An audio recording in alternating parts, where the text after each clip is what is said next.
Gracias, Señor, por la protección que nos has dado. Gracias porque eres bendito por los siglos de los siglos y te adoramos en esta mañana, Señor. Revélanos tu voluntad, habla a nuestras vidas y a nuestros corazones. Te lo pedimos todo en el nombre de Cristo Jesús. Amén y amén. Gloria al Señor. Así como está de pie, puede sentarse.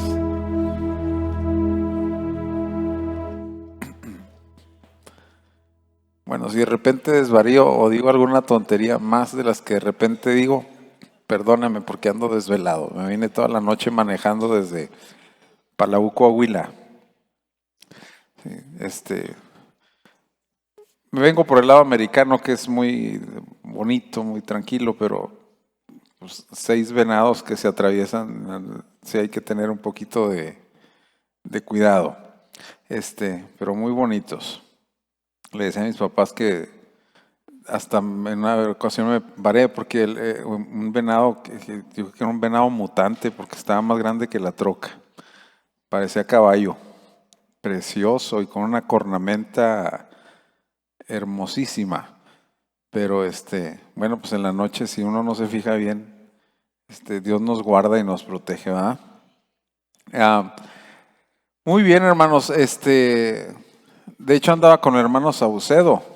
Él va a estar la semana que entra aquí ya para dar la conclusión de este expositor de Teología de la Unción como su autor. Ya está preparándose y estamos muy contentos de que va a venir. Y nada más vamos a ver estas últimas trampas que él menciona, que nos neutralizan, ¿verdad? la unción y que hacen que el trabajo que hagamos para el Señor no sea efectivo. Vimos la trampa de la inmoralidad sexual, vimos la trampa de la avaricia y ahorita vamos a ver la trampa de la soberbia. Como yo le había mencionado, más que nada el enfoque del autor en estas trampas tiene que ver con nosotros los pastores, pero obviamente tiene una aplicación general para toda la iglesia. Y en este caso, en la trampa de la soberbia, pues nosotros culturalmente no somos tan soberbios los mexicanos, no es lo nuestro la soberbia. A lo mejor somos más presumidos, pero no somos tan soberbios. Al ser una raza pues mestiza, que vivió siglos de esclavitud, de humillación, pues realmente no desarrollamos nosotros un orgullo étnico o que nos haga sentir a lo mejor superiores a otras personas. No somos un país rico, de las grandes economías del mundo para pensar que también que estamos muy por encima de otras naciones en desarrollo, en prosperidad, en bienestar económico. Entonces, pues la soberbia no es lo nuestro, ¿verdad? Pero sí hay 2 que 3 soberbios por ahí en el barrio. Entonces, y de alguna manera vamos a tratar de entender cómo en ciertas actitudes, en ciertas conductas, sí podemos experimentar soberbia, ¿verdad? Nosotros, como le digo, en una ocasión un amigo argentino que nos caen, hay veces los argentinos un poco mal porque se nos hacen muy soberbios. Y él decía, ¿por qué ustedes dicen con permiso? ¿Por qué dicen mande usted para servirle? Son expresiones que ellos no utilizan, ¿verdad? Le digo, lo que pasa es que tú eres bien sangrón porque nunca te conquistaron. A nosotros nos conquistaron y 300 años fuimos esclavos y por eso todas se nos quedan todas las reminiscencias de... Es más, ¿cuántos años tenemos de independencia? Apenas 200, ¿no? O sea, tenemos 200 años libres, pero fuimos 300 años esclavos. Es decir, todavía tenemos 100 años más de historia de esclavitud que de libertad y todavía con permiso, para servir a usted, mande usted, sí señor, su servidor. Todo eso son rezagos de nuestra vida de esclavos, pero nosotros ya lo vimos por el lado amable, ¿verdad? Y lo vemos como gestos de buena educación, de cortesía, de cordialidad, de atención. Y por eso le digo que el mexicano no es culturalmente soberbio, pero sí nos encontramos con personas que experimentan este tipo de situaciones. Y en un sentido más global, ya no tanto poniéndonos específicamente en la cuestión de la soberbia, en un sentido más general, en todo lo que lleva a una actitud de orgullo, ¿sí? Es decir, que te sientes orgulloso, ¿verdad? ¿Por qué es peligroso el orgullo? Si regresamos al anterior, ¿por qué es peligroso el orgullo? Porque, pues para empezar, fue el primer pecado, ¿verdad? Fue la causa de la caída de Satanás. Una actitud orgullosa que te lleva a una actitud prepotente, inflexible. ¿Por qué muchas veces las personas no pueden pedir perdón? Aunque saben que están mal. Por orgullo, ¿sí? Por orgullo. Y si entendemos que el orgullo fue la caída de Satanás, y representó la pérdida de todos sus privilegios y toda su cualidad como un elevado ser de la creación angelical de Dios, pues entonces pues decimos, pues si el orgullo le hizo a Satanás perder todo, pues ¿cómo no nos va a hacer nosotros perder la unción? Y a eso me refiero, cuando estamos en una actitud orgullosa,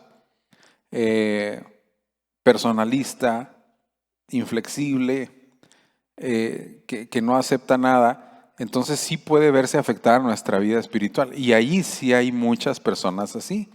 Les decimos tercos. Y muchas veces el terco es terco no nada más por necio. Hay personas que por naturaleza también luchan con la terquedad, como los flemáticos. El carácter flemático tiende a ser terco, pero sí hay una terquedad que se origina no en un carácter, no en una predisposición genética, se origina en una actitud de orgullo, ¿sí? Y entonces vamos a ver si nosotros de repente no caemos por allí, ¿verdad? Dice, abre la puerta el alma arrogante y permite que llegue el momento en que Satanás convenza al hombre o la mujer de Dios de que su calibre de fe, conocimiento y poder sobrepasan a los demás. Aquí, en este punto en particular, ahí es donde se puede manifestar la soberbia. Cuando yo empiezo a creer que sé más que otros, cuando yo empiezo a creer que tengo más capacidades que otros, cuando yo empiezo a creer que soy mejor que los demás. Y por eso el apóstol Pablo dice de una manera muy enfática, nadie tenga más alto concepto de sí mismo que el que debe de tener, sino que piense de sí con cordura, dice, estimando a los demás como mayores a él mismo. Sí, generalmente las personas que dividen iglesias son personas que se sienten mejores que los pastores de esas iglesias.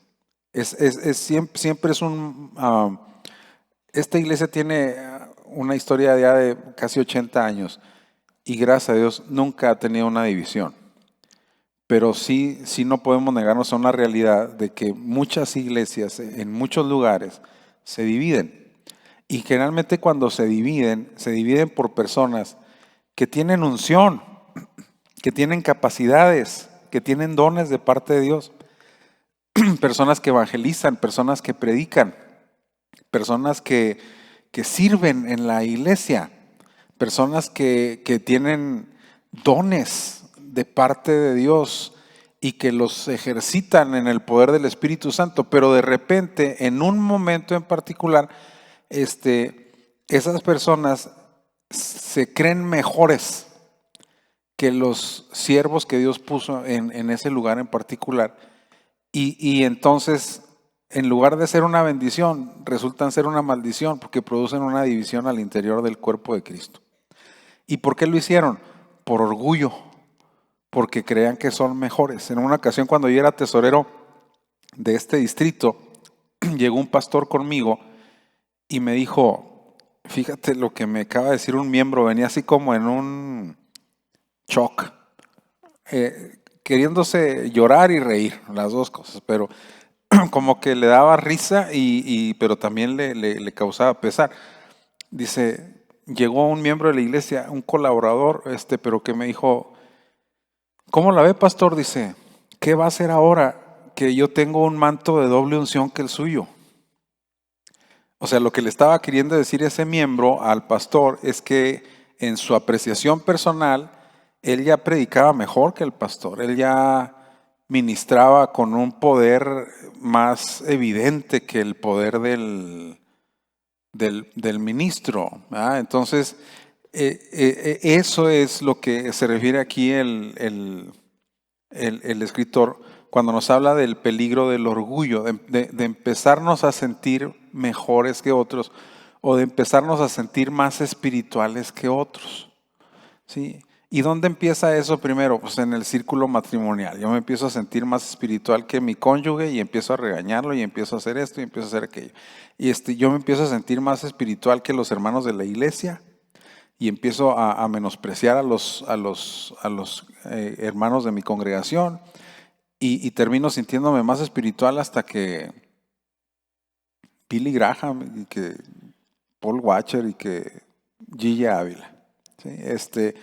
Entonces, por eso dice que es bien interesante también que es Satanás, dice, hay una acción ahí, una persuasión que proviene de un espíritu satánico, de un espíritu del mundo, donde dice que el autor aquí que sí hay muchas situaciones en donde una persona orgullosa presta oído a las insinuaciones de Satanás. El mismo Pablo decía que había una provisión de Dios en su vida para que no se ensoberbeciera en demasía por tanta revelación que tenía. Porque dice Pablo, yo subí hasta el cielo y escuché cosas que no les son dadas oír a los hombres, pero para que la abundancia de revelación no me cause una soberbia personal a mí, porque estoy por encima de todos los demás. Yo estoy padeciendo una situación personal, un mensajero de Satanás que me abofetea y me mantiene ubicado y me mantiene humillado para que yo esté siempre en el lugar en el cual debo de estar. ¿Sí? Debo de estar. Yo mencioné en una ocasión que yo admiro mucho al autor, al hermano Saucedo, porque pues Pepe es un teólogo, para mí es el teólogo más destacado que tenemos en las Asambleas de Dios en México, un pensador muy profundo, un hombre que escudriña la Escritura de una manera muy particular y que todas sus pláticas son de una tremenda bendición para mi vida.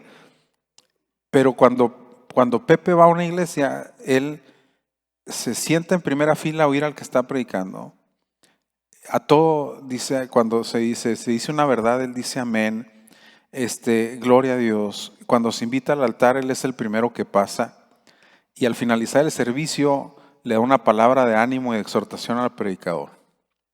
Y eso a mí se me hace muy interesante, un ejercicio muy, muy saludable, porque pues en mi opinión personal nadie le llega a Pepe en su nivel de predicación y en su nivel de erudición teológica. Y era para que él dijera, pues cualquier otra predicación a mí, ¿qué me van a enseñar? ¿Sí? ¿Qué me van a enseñar? ¿Sí? Las bendiciones que recibimos de Dios pueden producir en nosotros, si no estamos bien preparados y bien ubicados, también soberbia. Un hermano de esta iglesia hace muchos años se entró al instituto bíblico y como él no había tenido mucha preparación, pues consideraba un gran honor entrar al instituto bíblico, y sí era un gran honor, y sí tenía un llamado particular para la predicación, pero en lo que él entró al instituto bíblico se llenó de soberbia. Y entonces apenas entró, habló con el pastor en ese entonces mi papá, principal, y le dijo, hermano, quiero decirle que yo ya estoy listo para predicar, dice, pero yo no voy a aceptar más que predicar los domingos en la tarde. Dijo, a mí no me va a poner a predicar en cultitos de entre semana. ¿Sí? Entonces, pues apenas había empezado a estudiar. Lo que decimos aquí en México, se subió un ladrillo y se mareó. ¿Sí? Ya, lo que se subió un ladrillo se mareó. En una ocasión, yo empezaba a hacer mis pininos como maestro de escuela dominical. Y estaba dando una clase de un expositor que fue el primero que le ayudó a escribir a mi papá. Y cuando yo estaba exponiendo, el hermano entró, ese hermano que yo les menciono, entró por la puerta. Y cuando me vio así dando la clase, nomás le hizo, dijo, y se fue. ¿Sí? Entonces, eso es soberbia. No sé si me explico. Pensar que tú eres mejor que otro. Pensar que tú sabes más que otro, pensar que tú eres más espiritual que otro. Y en base a esa creencia personal que tú tienes, conducirte en tus relaciones con los demás de una manera desdeñosa, despectiva, insensible, inmisericordia, con una actitud que no honra a Dios. Y entonces por eso al Señor no le gusta la soberbia. Dice que personas que piensan que pisan escalas superiores en el cielo. Muchos de los ministros que dejan las denominaciones, nos ha pasado mucho a nosotros en Asambleas de Dios, de repente se separan porque se sienten superiores, sienten que tienen una revelación ya muy por encima de los demás ministros, que ellos tocan el cielo cada vez que voltean hacia arriba y que reciben una palabra directa de Dios que los demás no recibimos. ¿Sí? Y en ese sentido también, lo que produce eso es una separación del cuerpo de Cristo. Se quedan como asteroides nomás orbitando, errantes con una congregacioncita, pero sintiéndose apóstoles, querubines, serafines y una serie de cosas que dice uno, pues no, eso es soberbia y eso es sentirte mejor que otro. ¿Sí? Ahora, ¿quiénes no nos hemos sentido alguna vez mejor que otros? ¿Verdad? No me hables así, que no somos iguales, ¿verdad? Que decimos a veces en México, dice, no me hables así, que no somos iguales, ¿verdad? Entonces, por eso dice aquí que estas personas merecen incluso, que dice, plataformas que más dignas de su altura espiritual, ¿sí? De repente hay personas que nos llaman para hacernos alguna invitación y dicen, hermano, ¿y usted sí vendría a ministrar con nosotros? O sea, como diciendo, si estamos a su nivel, no sé si me puedo explicar. Una persona que yo admiraba mucho en su ministerio era Juan Romero, el autor del himno de las 100 ovejas. Porque dicen que Juan Romero tenía una habilidad extraordinaria para relacionarse con cualquier tipo de personas, que podía en la mañana hablarle a un grupo de empresarios de élite, magnates, a personas importantes, políticos, y luego en la tarde irse a un barrio pobre a juntar a los niños y hacerles un culto. O sea, no tenía ningún problema para cambiar de un entorno que otros considerarían indigno. Tenía una facilidad muy notable para relacionarse con cualquier tipo de persona. Y en todos lados se evangelizaba. Y tenía la capacidad de comunicarse con cualquier persona y establecer una relación porque no se sentía superior. Porque no se sentía superior. ¿Sí? En una ocasión narra que iba en un avión y él siempre que viajaba a otros países, porque era un predicador internacional, viajaba con chile y hay veces habanero, ¿no? Que es el que más pica. Y cuando estaba allí con un compañero en el avión, le empezó a platicar y a decirle que él era predicador y a evangelizarlo. Y cuando llegó la hora de la comida que sirvieron en el avión ahí, él sacó su su chile. Y entonces le dice, ¿y eso qué es? No, pues es chile mexicano, y pues era un extranjero. ¿Quiere? Y dice que cuando lo probó, casi se desmaya y le dijo, fíjese que yo sabía que ustedes los predicadores hablaban del infierno, dice, pero no sabía que traían muestritas con ustedes, dice, o sea, en el sentido de que pues, era una cosa así, pero una persona muy humilde. Otra persona muy humilde que yo respeto mucho por su humildad era Billy Graham. Ese hombre en sus tenía predicaciones. Estaba viendo un video precisamente donde lo entrevista a un anfitrión televisivo muy importante de Estados Unidos en esa época. Y le dice que de dónde viene llegando. Dice, vengo de Corea del Sur. Vengo de predicar en una reunión de 1.100.000 personas. O sea, él estuvo predicándole a más de 1 millón de personas. Dice que había sido la reunión más grande de su ministerio. En cálculos se estima que él llevó a Cristo a más de 500.000 de personas. No, más de 50 millones de personas. 50 millones. Porque predicó añales, pero era un hombre tremendamente sencillo y era un hombre que se codeaba con los presidentes de Estados Unidos, con todos. Era consejero de todos los presidentes. La reina Isabel lo invitaba seguido porque le gustaba mucho oírlo predicar, a que predicara ahí en la capilla del palacio. Un hombre que se codeaba con la realeza, pero que era sencillo sobremanera. Y dice uno, bueno, este hombre se podría creer lo nunca visto, pero se conduce de una manera con sencillez. Otro hombre también sumamente sencillo, Gigi Ávila, ¿verdad? Un hombre que casi parecía un niño en su sencillez. Y que tú dices, bueno, un hombre con esta unción que hace temblar a los demonios, que gana gente para Cristo como si fuera lo más fácil del mundo, que tiene una vida espiritual tan profunda, debería ser una persona muy engreída o por lo menos casi intocable, y era la persona más sencilla que te puedas imaginar. Y luego también te topas con el otro espectro, ¿ah? De personas sumamente soberbias que son intocables, que no les puedes hablar, que para dirigirte con ellos, aunque estén ellos ahí, tienes que hablarle al asistente para que el asistente se dirija con ellos. Entonces tú dices, ¿qué les pasó a estas personas? Porque sí son siervos de Dios y sí tenían ministerios de parte de Dios. Se ensoberbecieron. Y a lo que voy es que la soberbia en nosotros los cristianos viene de los dones que recibimos. Y por eso hay que tener mucho cuidado con eso, porque cuando yo me empiezo a sentir más que otro y mejor que otro y más espiritual que otro, estoy en un riesgo muy grave de perder lo que tengo. Por eso Pablo le decía a los corintios, dice, porque pues, ¿quién te distingue?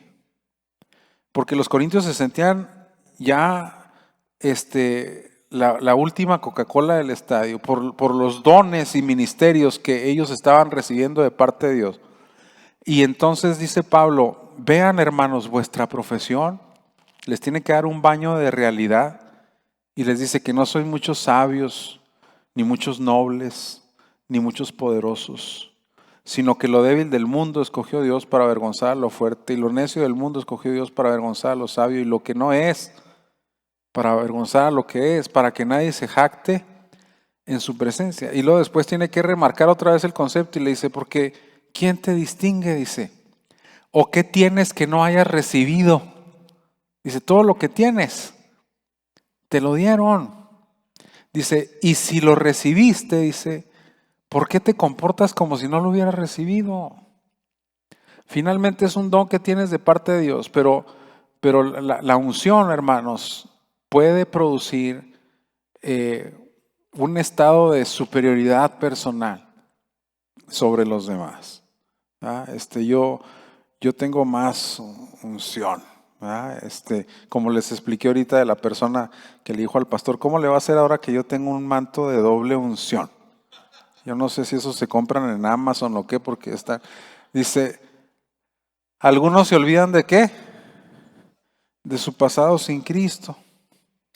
Ya se te olvidó, ¿sí? Lleno de miseria o de dolor, y de pronto sienten que fueron predestinados a una gloria mayor que la del resto de sus colegas. Y estamos hablando aquí, por ejemplo, de pastores, ¿sí? Porque sí pasa de algunos que dicen, bueno, pues ¿de dónde se siente tan especial? Como cuando nunca se nos debe olvidar eso a nosotros, ¿de dónde nos sacó Dios? Con esa anécdota que yo ya les he contado varias veces, siempre me gusta porque es un recordatorio de la esposa del doctor Justo González, el historiador y comentarista bíblico metodista.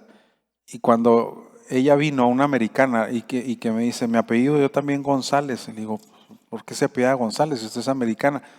Dice que yo siendo un español que se llamaba Luis González, se convirtió en Sevilla en la Reforma, junto con Casiodoro de Reina y Cipriano de Valera. Así, ahí nomás, en Sevilla, ¿sí? En España. Y cuando empezó la persecución, él se fue a Holanda, allá se casó con una mujer holandesa protestante, y luego de ahí cuando empezó la persecución se fueron a América, a una colonia que era holandesa, Nueva Holanda, que después le vendieron a Estados Unidos y se llamó Nueva York. Y desde ahí, dice, ahí fueron mis antepasados, fueron pastores, misioneros, maestros, evangelistas. Dice, yo misma soy maestra de historia de la iglesia medieval en una de las universidades más prestigiosas. Cuando me está diciendo eso, ay, qué padre, mi abuelito era matachín, o sea, no, ¿qué podemos presumir? ¿Qué podemos presumir? ¿Sí? Es la pura gracia de Dios, ¿me entiende?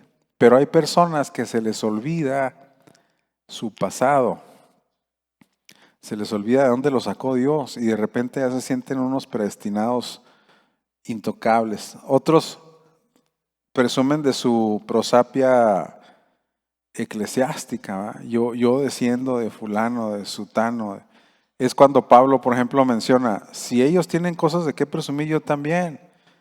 Yo soy judío de la descendencia de Abraham, de la tribu de Benjamín, fariseo, hijo de fariseos.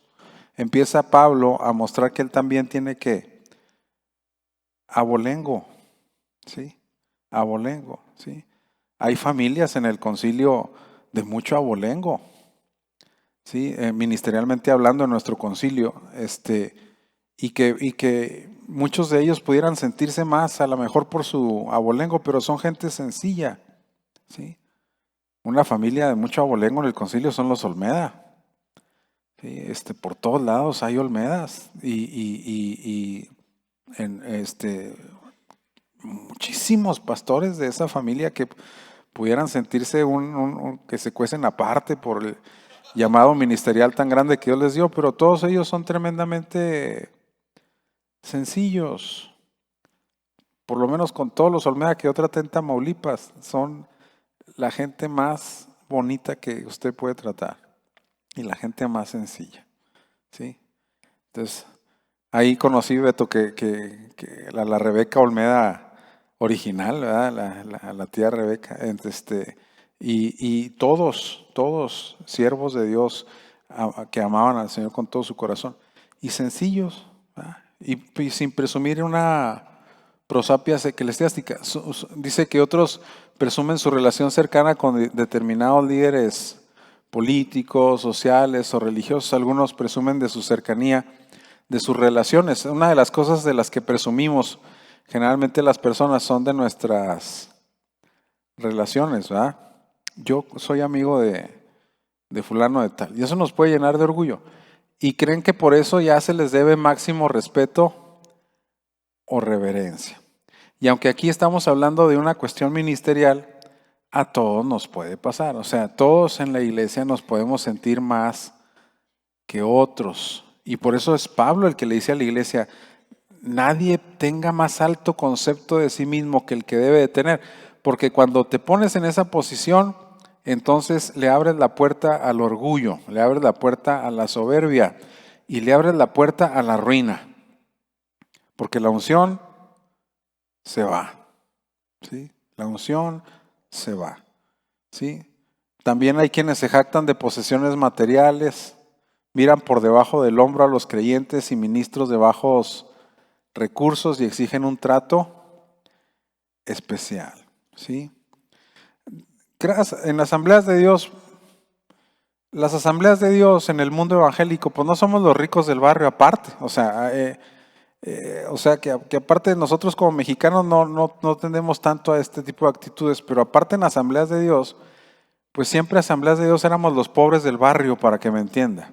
No éramos presbiterianos, no éramos bautistas, no éramos metodistas, ministros con mucha educación, con mucha formación teológica. No, asambleas de Dios era así como el Señor te llamaba y te aventabas así al ruedo. Ahora somos la denominación más grande de México y del mundo, evangélica, pero en su base no éramos muy destacados. Entonces, cuando llegaba a aparecer alguien así, pues sí, hasta la misma gente lo exaltaba y lo idolatraba, y la persona podía perder un poquito de piso. Esto lo hemos visto también no solo en ministros, lo hemos visto en artistas cristianos. Ahí es donde se da mucho también esa actitud, un poquito de mucha soberbia, de mucha prepotencia, pero se puede ver en cualquier lado, ¿verdad? Entonces, por eso nomás dice, no faltan los que adjudican a un título académico su derecho de reclamar un estatus por encima de los de menor grado. No, es que yo soy doctor, es que yo soy máster en teología o en esto y en aquello, y por eso yo merezco que estar por encima de otros. ¿Se acuerdan que dice la Biblia que cuando Cristo critica a los fariseos, los critica porque amaban los primeros asientos? O sea, era gente que se sentía que estaba por encima. Por ejemplo, cuando dice la Escritura que el ciego que Cristo sana es interrogado por los fariseos y los sacerdotes, y el ciego es un máster para la apología, ¿verdad? Es un argumentador natural, y le dicen, pues ¿qué te pasó? No, pues aquel hombre que se llama Jesús me tocó los ojos y me dijo y me hizo y me sanó. Dice, ¿y qué crees que él? No, yo creo que es profeta. Dice, pero nosotros no sabemos de dónde sea. Pues es lo curioso, ustedes no saben de dónde es, si son los que conocen. Y a mí fue el que me abrió los ojos. Y se empezaron a enojar con el ciego. Ese hombre es pecador porque no guarda el sábado. Dijo, yo no sé si es pecador o no. Yo nomás una cosa sé, que habiendo sido ciego, ahora veo. Y no ha habido nunca un registro de que alguien le abriera los ojos al ciego. Dijo, esto tiene que ser de Dios. Y se enojaron. Dijo, tú naciste en pecado. Dijo, y nos enseñas a nosotros. Y lo corrieron. Lo corrieron porque ¿usted quién es? Ignorante, inculto. No en una ocasión cuando están discutiendo sobre Cristo, y dice, fíjense, eran los pastores de la nación, eran los maestros de Israel. Y dicen, es que la gente lo sigue. Y ellos mismos dicen, esa gente no conoce la ley, maldita es. Así se expresaban de la gente a la que le enseñaban. ¿Por qué? Porque se sentían que superiores, ¿sí? ¿Sí? Hay que cuidarnos siempre, ¿verdad? Por eso yo digo que cuando me dicen, vamos a presentar al CP, Gilberto Cordero, y sí soy CP, cerebro de pollo, ¿verdad? Que no se me olvide, ¿verdad? Y como ya me certifiqué, ahora soy CPC, con primaria completada, ¿verdad? Sí, entonces, no, pero sí se puede uno ensoberbecer, ¿verdad? ¿Sí? Yo estoy muy contento porque la revista más importante de Contaduría Pública de México publicó un artículo que yo hice anticipando los efectos de la inteligencia artificial en la profesión nuestra. Y fue un honor. y me sentí muy feliz y muy contento. Me habló el presidente del colegio de aquí de Chihuahua, me dijo, nos pusiste en el mapa. Eres el primer contador que publica en la revista, dijo. Y queremos que seas expositor en la Semana de la Contaduría con el presidente del Colegio de México. No, pues me sentí muy bien, hermanos, pero eso no me hace sentirme mejor que otros. Y ahora voy a decir, ahora díganme don contador. No, pues no, hermanos, ¿me entiende? Son vanidades, ¿me entiendes? Pero hay personas que sí buscan eso y sí quieren que se les reconozca. En el argot evangélico les decimos, tienen hambre de escenario, hambre de reconocimiento, hambre de plataforma. Hay que tener mucho cuidado porque eso pues, produce eso. Dice, fue el espíritu de soberbia lo que le provocó momentos miserables a Pablo. O sea, Pablo sí admite, lo mencionamos hace un momento, que él tenía una inclinación o un riesgo latente. No era una realidad en su vida, pero era un riesgo latente. ¿Cuántos de ustedes tienen algún tipo de inclinación que aunque nunca han cometido un pecado en cuanto a eso, saben que es un riesgo latente en su vida? La inclinación a la avaricia, la inclinación a algún tipo de pecado. Y nos conocemos y sabemos que tenemos riesgos y decimos, aquí tengo que tener cuidado porque yo tengo un riesgo latente. Y Pablo explica que él padecía de este riesgo. No, Pablo no padecía del riesgo de la inmoralidad sexual. Pablo tenía el don de continencia. Para él eso no era una trampa en la que fuera a caer. Pablo no era avaro. Era un hombre muy generoso, que incluso trabajaba también a la par de su ejercicio ministerial para ni siquiera tener que depender de los ingresos que percibía en el ministerio y no estar allí por un interés económico. Ese ejemplo de Pablo fue algo que me marcó mucho a mí y por eso yo estudié y trabajé y todo trabajo. Pero el apóstol no era un problema para él, ¿me entiende? Pero aquí, dice, aquí sí yo cojeo de esta pata, ¿sí? Entonces dice, la tendencia al orgullo, ¿qué dice? Pues yo también, hermanos, pues si a mí me hubieran llevado al tercer cielo y hubiera escuchado cosas desde el trono de Dios que no le han sido reveladas a los hombres, y luego lo que yo escribo es inspirado por el Espíritu Santo, y el mismo Pedro, el príncipe de los apóstoles, me reconoce como inspirado por el Espíritu, pues entonces, sí, a veces por mucho menos, ¿a poco no? Sí. Ay, qué bonito oraste, hermano, y ya se siente uno, el Daniel, ¿verdad? Que va a bajar Miguel inmediatamente a responder. La tendencia al orgullo, dice, lo asediaba y de pronto lo atacaba, ¿qué dice? ¿Verdad que hay situaciones en la vida que están ahí latentes y luego de repente llegan con mucha fuerza y nos tientan? ¿Sí? ¿No vinieron? Sí me estoy explicando, ¿va? O sea, sí, cosas que dice uno, son riesgos que siempre están allí latentes, ¿verdad? Para Pablo es honesto y es sincero y lo transmite en sus cartas, dice, para que las revelaciones no me ensoberbezcan, o sea, como que, pues sí, ya se sentía así.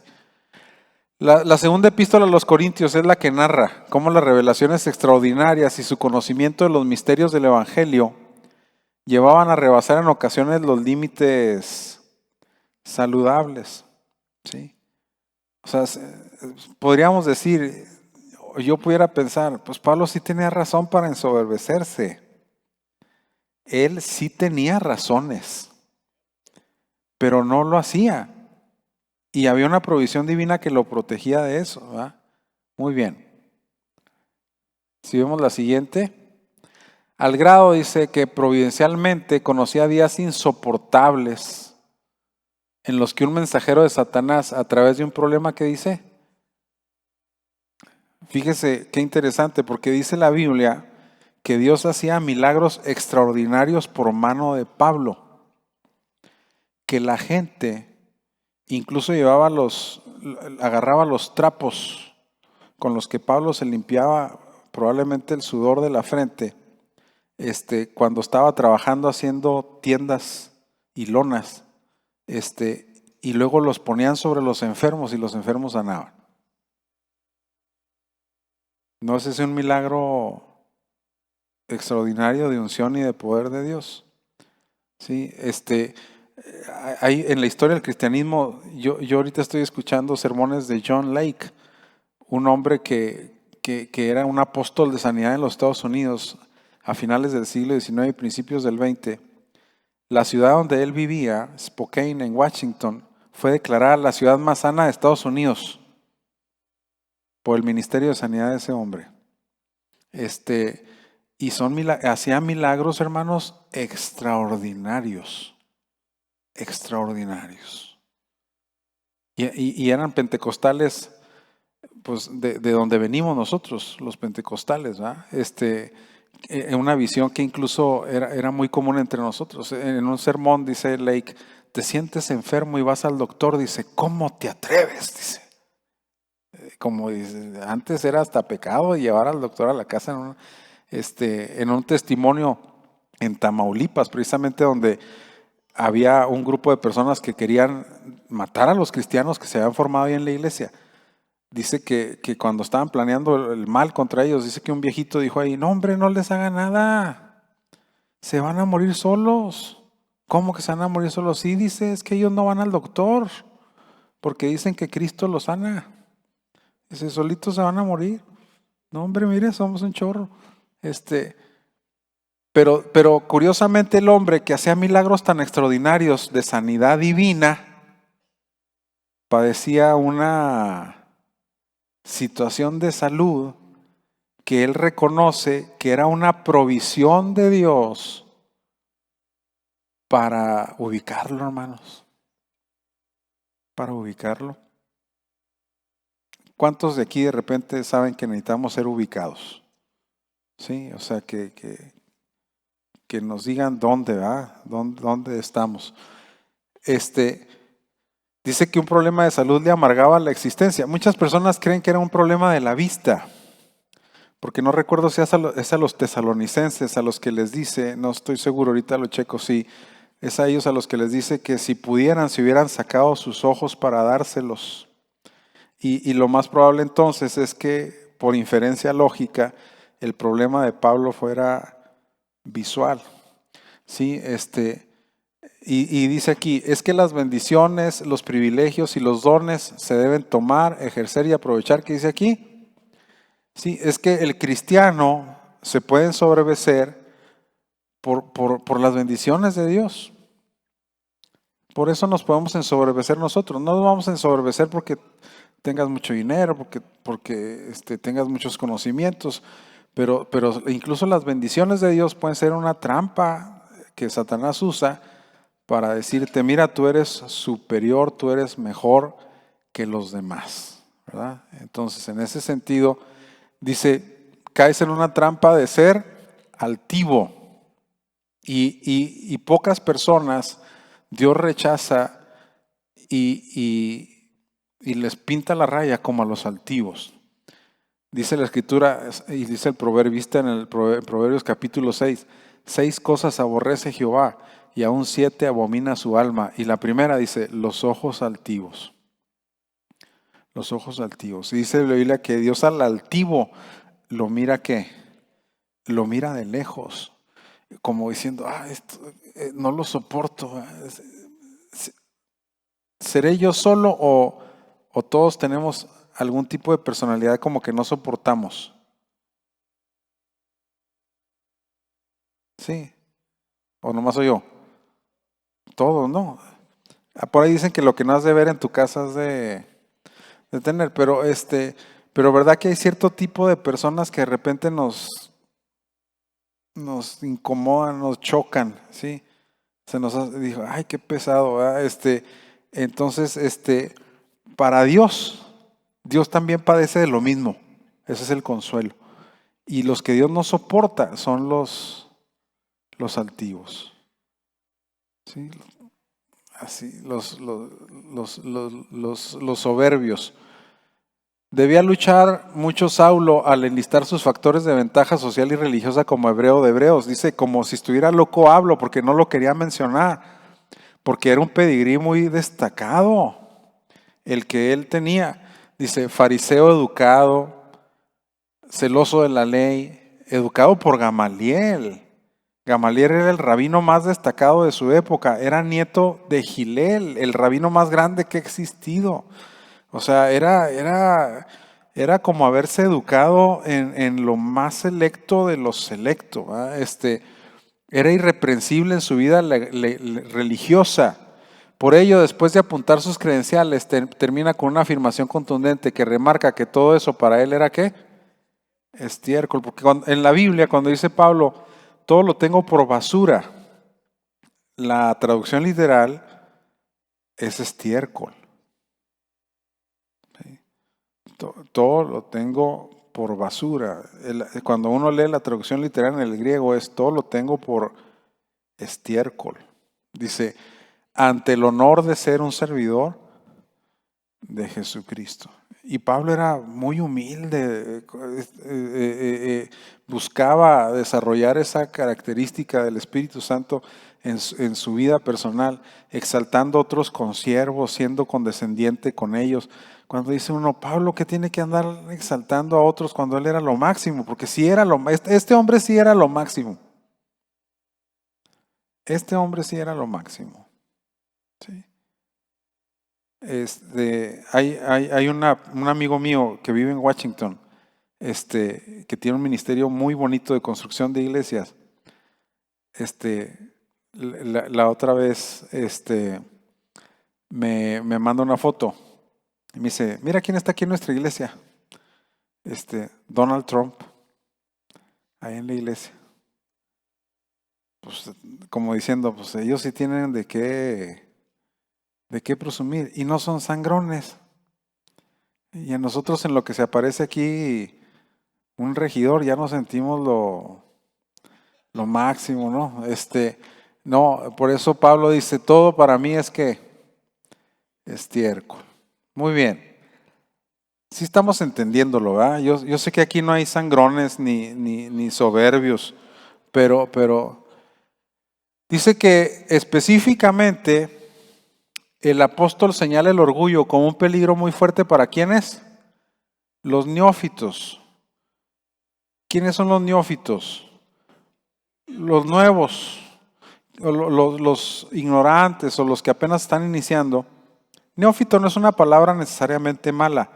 Neófito es un principiante, ¿sí? Pero dice que son elevados a posiciones ministeriales sin la capacitación y sin la concientización previa adecuada. Por eso dice el apóstol Pablo a Timoteo, no impongas con ligereza las manos a ninguno. Ahí no está hablando de transferencia de espíritus, ahí está hablando de consagrar gente para el liderazgo. Porque se consagraban a la gente, lo vimos en este libro de la teología de la unción, no solo ungiendo con aceite, sino que imponiendo las manos. Y entonces dice, no impongas las manos con ligereza a nadie, como diciendo, ten mucho cuidado a qué personas vas a consagrar para posiciones de liderazgo. No vayas a poner a un neófito, porque el efecto en esa persona va a ser muy negativo. Esa persona inmediatamente se va a ensoberbecer. ¿Sí? Se va a ensoberbecer. ¿Sí? No está en la capacidad de asimilarlo. ¿Sí? Hay momentos, hay tiempos, y eso sucede en todos los entornos. Cuando yo empecé a ejercer como contador público, yo estaba en una oficina con un político que fue presidente municipal aquí de Chihuahua, el licenciado Ramiro Cota, no sé quién se acuerda, los que están más grandes, ¿verdad? Y entonces él me decía un día, porque platicaba de repente el licenciado sobre aspectos de política, le apasionaba, y me decía, ¿sabe por qué los senadores romanos eran todos ancianos, contador? Le digo, ¿por qué, licenciado? Dijo, porque ya no tenían anhelos, ambiciones, no querían impresionar a nadie, solo querían el bien del pueblo. me decía, ¿usted cree que porque usted es cristiano la va a hacer si lo metemos a la política? Dijo, no, así como está de joven, si entra en la política, ¿qué cristiano ni qué cristiano? Dijo, usted se hace un zarape con piojos, dijo. O sea, en el sentido de decir, pues hay momentos para todo, ¿verdad? Si en un momento entras en un entorno y es aquí donde dice, oye, ten mucho cuidado con poner a un neófito en una posición de liderazgo, una persona inmadura, a una persona que no tiene la capacidad espiritual, el desarrollo para poder ejercer liderazgo y pastorear a otra gente. ¿Sí? Entonces, es muy importante. Afirma que pueden caer incluso en la condenación del diablo porque quizás no sean capaces de sobrellevar tanto honor y se van tentados a creer que lo merecen y que son ¿qué? Especiales. En lugar de adjudicar a la gracia divina la bendición de servir en la obra del Señor. Bueno, es 1 de Timoteo. No sé por qué le puse a Timoteo, yo me equivoqué. Si vemos así, entre más lejos lleguen los ungidos en la carrera, también cuanto mayores sean los logros que usted alcance también, si Dios le permite aviar campos de elevada altura en la milicia de la fe, tanto más responsabilidad tiene de cultivar la virtud de la humildad y fomentar el hábito de rendirle total honra y gloria al Dios que los tuvo por fieles para integrarlos en su obra. Como le digo, yo conozco mucha gente muy destacada en el ministerio, con muchos logros para el reino de Dios, y conozco de los dos universos, gente que ha logrado muchas cosas y que es bien sencilla. Y gente que ha logrado muchas cosas, pero que se ensoberbeció. Entonces, en la medida que uno avanza en la fe, en la medida que uno crece y se desarrolla en su cristianismo, es muy importante siempre mantenernos ubicados y decir, pues realmente estamos aquí nada más por la gracia de Dios, por la misericordia de Él. Y en ese sentido necesitamos mantenernos humildes. No sé, no le voy a preguntar que me conteste, pero le voy a pedir que me conteste, pero yo creo que es un sentimiento que nos ha pasado a todos los cristianos, de repente sentirnos más espirituales que otros, ¿no? No. No, pues es que no pedí que me contestaran precisamente porque sabía que nadie me iba a contestar, pero pero yo digo que a todos nos ha pasado alguna ocasión, yo creo. Con toda razón, establecieron los apóstoles la ausencia de soberbia como requisito indispensable para el obispado y el pastorado. Fíjense, cuando se habla de ver los requisitos para los que anhelen una posición pastoral, en los dos, en Tito 1:7, Pablo le dice a Tito, a ver si podemos ver ese pasaje. Dice, porque es necesario que el obispo sea irreprensible, intachable, como administrador de Dios. ¿Y lo que dice es lo primero? No soberbio. No soberbio, eso es lo primero. El ministro no debe de ser soberbio. Y finalmente todos somos ministros de Cristo, ¿ah? Pero cuando habla aquí del pastorado, dice, lo primero es que él no debe de ser un prepotente, un soberbio, ¿sí? Y luego ya no iracundo, no dado al vino, bla, bla, bla. Y luego Pedro también, jóvenes, estad sujetos a los ancianos. Y luego como dice aquí, mire, ¿y todos qué? Sumisos unos a otros, revestidos ¿de qué? De humildad, porque Dios resiste a los soberbios, ¿sí?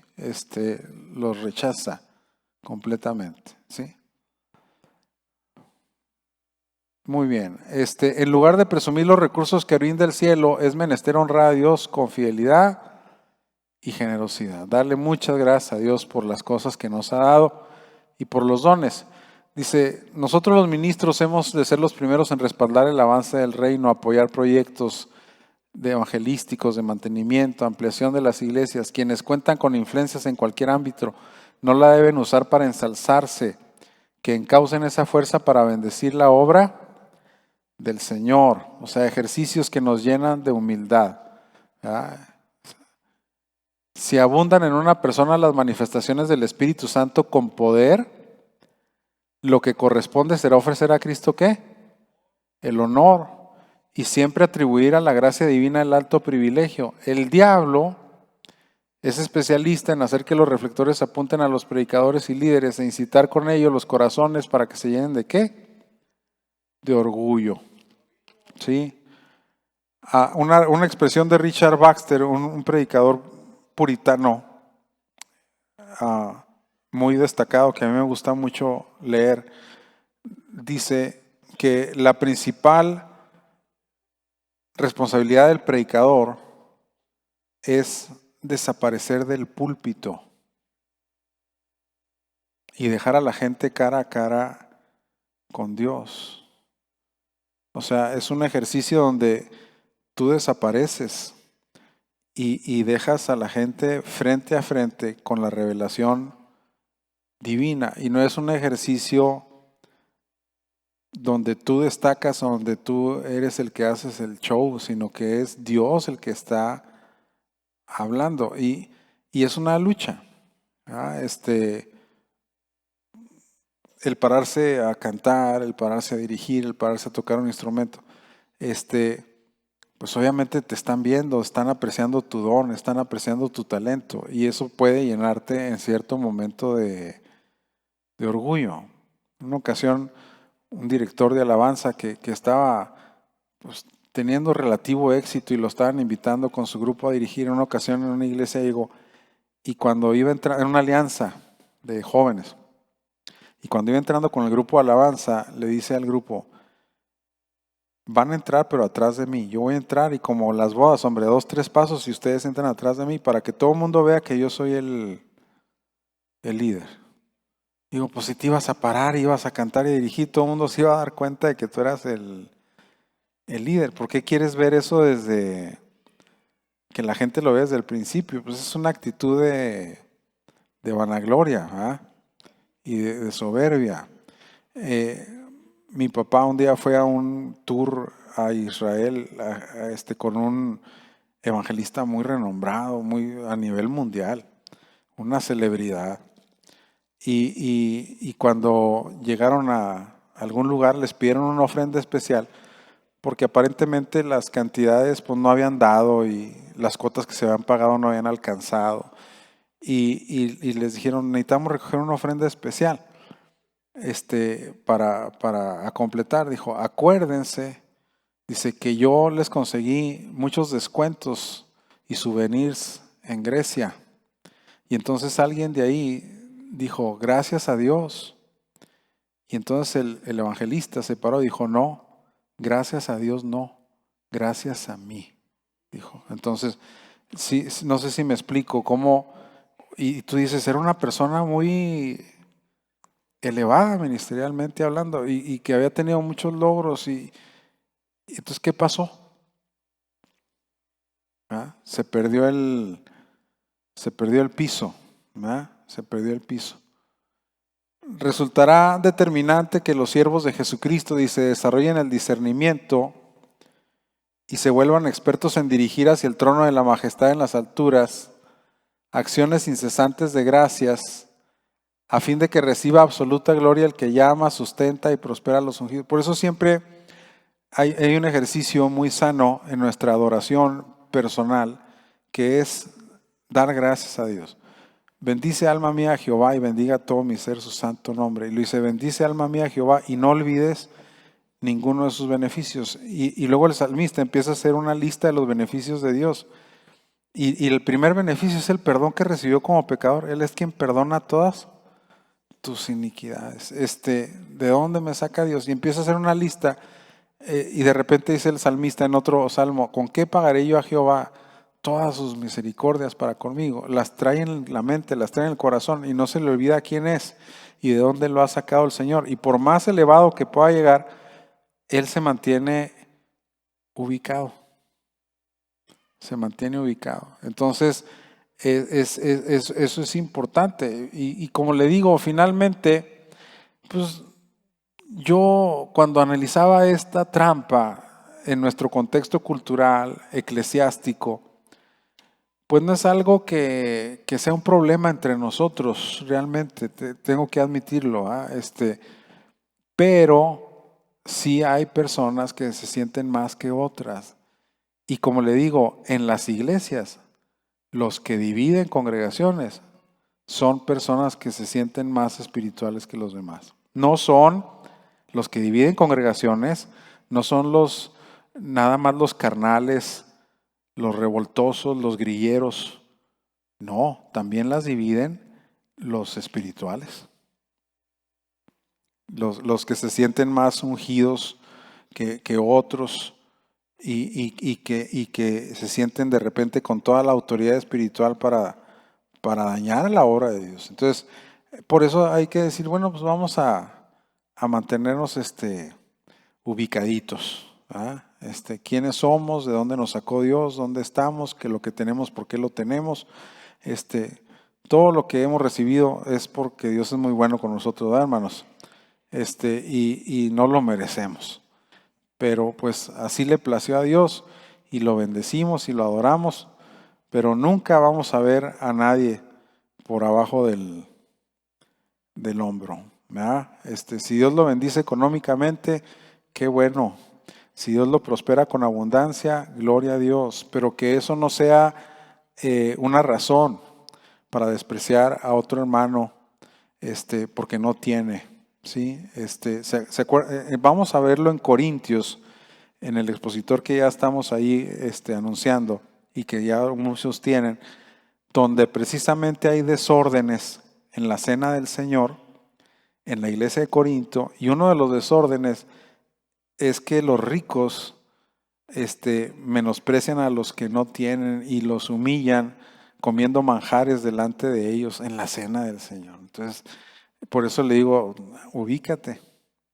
El problema no es que fueran ricos, el problema es cómo trataban a los demás, ¿sí?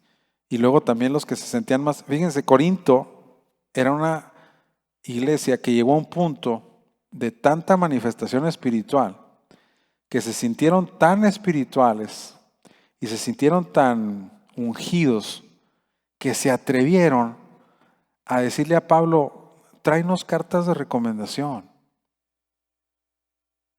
Cuando Pablo fundó esa iglesia, cuando Pablo los ganó a todos ellos para Cristo. Y por eso dice Pablo, aunque tengan 10,000 años en Cristo, Padre, nomás tienen uno, y yo fiel que los engendré. ¿Cómo se les ocurre estarme pidiendo a mí cartas de recomendación? Las cartas son ustedes. Nuestras cartas sois vosotros, dice Pablo. Pero fíjese el nivel de orgullo, de soberbia, de altivez, donde ellos ya se sentían tan espirituales que al que se los ganó para Cristo, que al que fundó la iglesia, que al que les enseñó sobre los dones, ya le estaban pidiendo cartas de recomendación. Sí se puede perder el piso, ¿ah? Sí se puede perder el piso. Muy bien. Vamos a ver nada más rápidamente aquí, 10 minutos, la trampa de las malas influencias.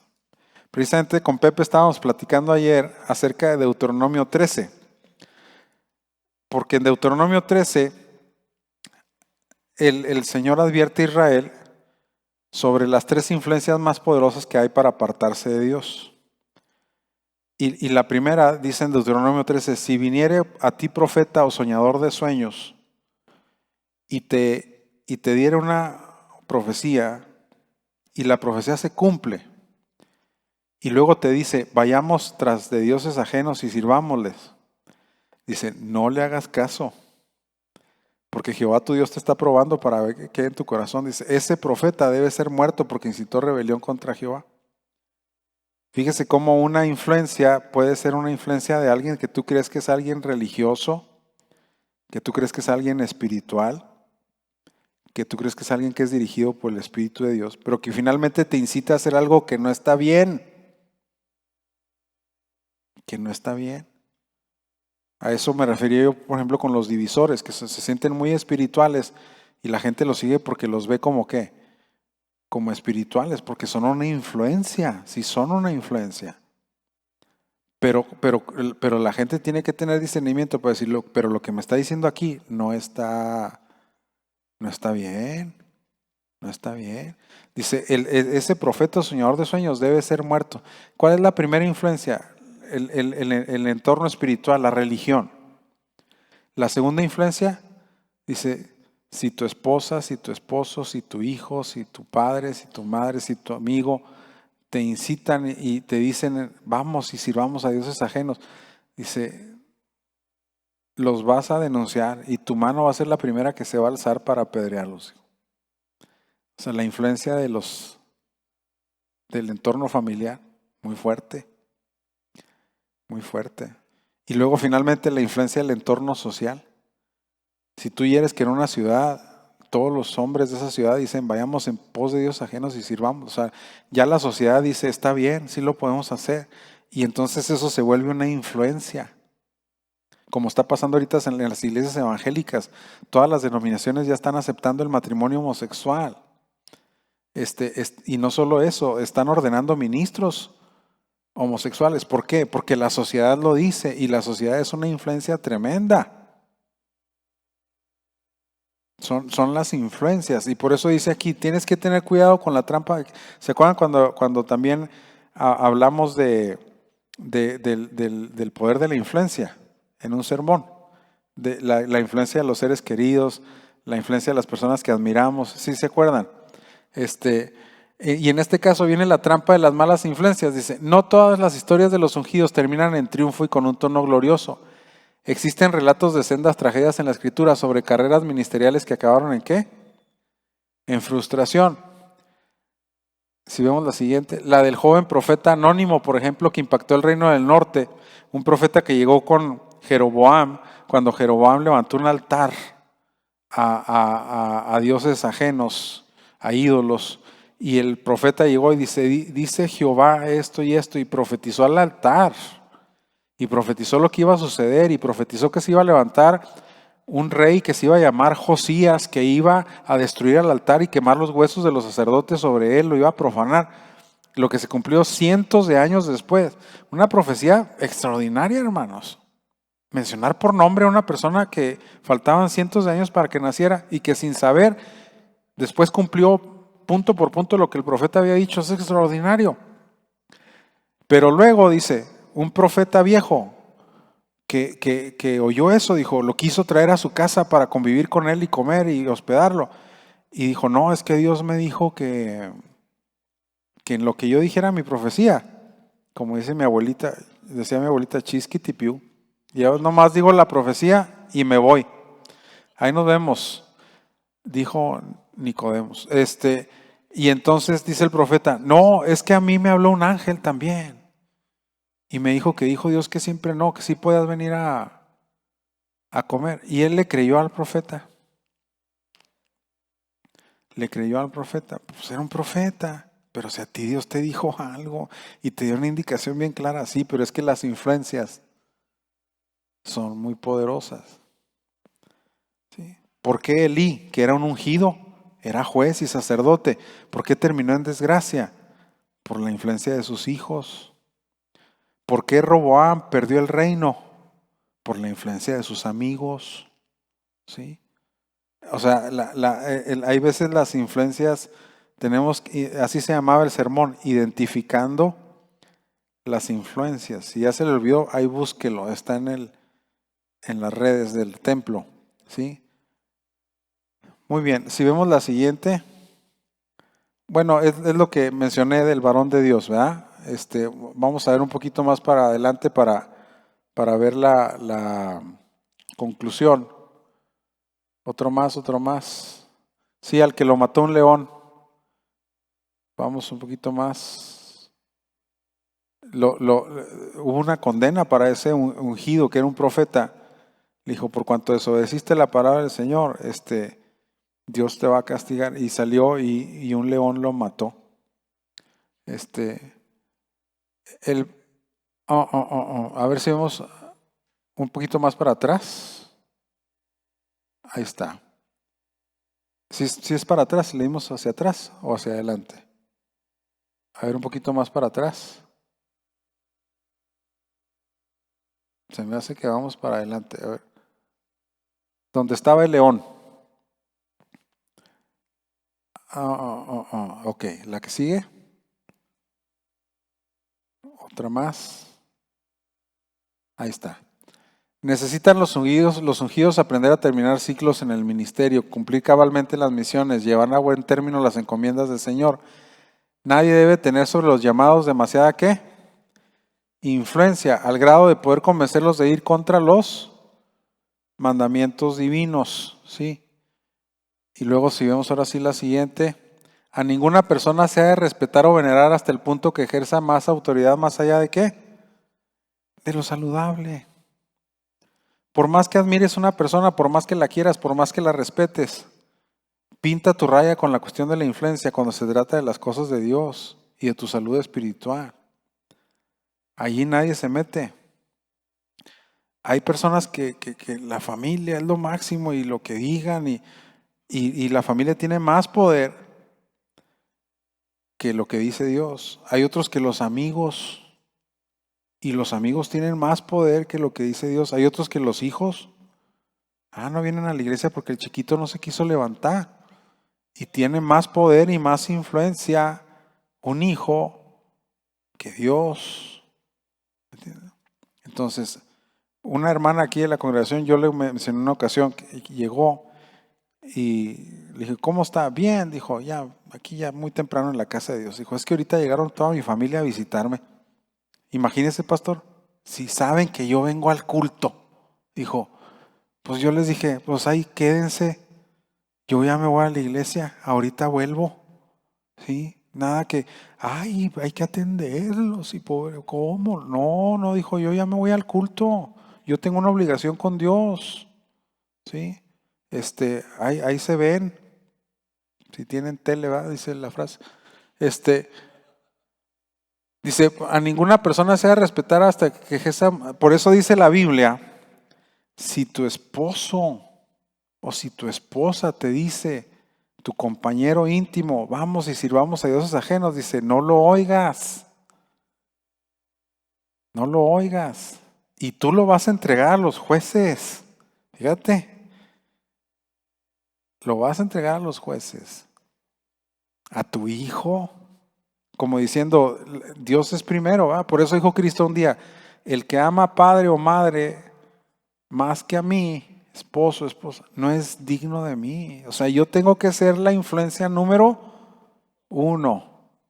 La persona más influyente en tu vida es Cristo. Y un día les prediqué a los muchachos un sermón donde les dije que nosotros nos comportamos de acuerdo a la influencia de las 5 personas más cercanas en nuestra vida. Usted vea quiénes son las 5 personas con las que usted convive más. Y usted es el resultado de la influencia de esas personas. Y yo les pedí a los muchachos que hicieran un listado mental de quiénes eran las 5 personas que más influían en su vida.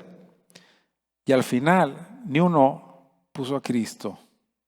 Cristo debería ser la influencia número 1.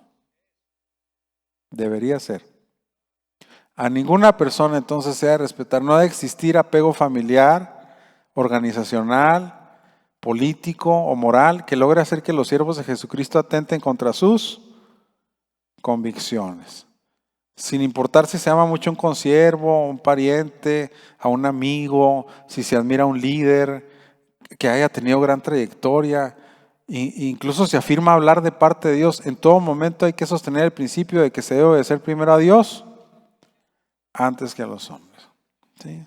Dios es la lealtad. Y muchas veces los tropiezos que vienen en la vida es porque escuchamos a alguien. Mucha gente que comete errores en la vida, cuando viene a la consejería dijo, es que un amigo me dijo que hiciera esto, es que fulanito me dijo que hiciera esto, es que escuché a alguien y a una influencia. Ahora a las estrellas mediáticas de las redes sociales, ¿cómo les dicen? Influencers. Porque tienen todo el poder para influir en la conducta de las personas a quienes ellos se dirigen. Y que lo que ellos dicen, los demás lo digan, y que lo que ellos hacen, los demás lo hagan, y que como ellos se visten, los demás se vistan. Entonces hay que tener mucho cuidado a quién estamos dejando influir en nuestro entorno personal. ¿Quiénes me influyen? ¿Quiénes me influyen? Es una pregunta muy importante que nos tenemos que hacer, porque eso puede ser una trampa para caer de un estado de unción espiritual. Bueno, dudas, preguntas, quejas, resentimientos. Vamos a orar, porque tenemos que dar lugar al tip misionero. Vamos a inclinar nuestro rostro. Padre, te damos muchas gracias por la lección. Guárdanos de cualquier actitud de superioridad, de sentirnos mejores que los demás. Guárdanos de no tener discernimiento para cuidar las relaciones que nos influyen, para discernir qué personas están teniendo poder sobre nuestra vida y que pueden tener más influencia que tú, Señor, que debe ser el número uno. Guárdanos y ayúdanos a caminar sin mancha, obedeciéndote, amándote, y que si tú nos bendices, tú nos prosperas, tú nos das dones, tú nos concedes ministerios, tú nos das habilidades y capacidades, que eso no sea para ensoberbecernos